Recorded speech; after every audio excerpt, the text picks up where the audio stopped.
Strongholds in Minecraft can generate a lot of rooms, with only one having the end portal. Luckily, the portal room has a silverfish spawner, which no other room has. This allows us to use the pie chart to see when the portal room is loaded somewhere on our screen. Depending on if you have a chest in front, behind, or nowhere compared to the silverfish spawner, you'll get one of 3 different spikes. You can test it on the map linked in the description. Be sure to use 175 entity distance only on this map.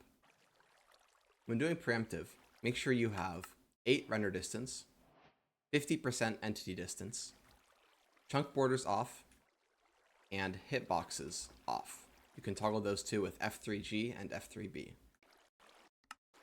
Lower your FOV in some way to get a more precise angle on the portal room. While usually done with 30 FOV, you also have the option to resize your game to be thin or even the same resolution as you use to measure eyes. You'll just need a projector for the pie chart in this case. Sometimes there are other spawners that are close to the stronghold that can give you fake spikes, mainly from dungeons and from mine shafts. However, these spikes will be very different from the silverfish spawner, so be sure to learn your spikes well.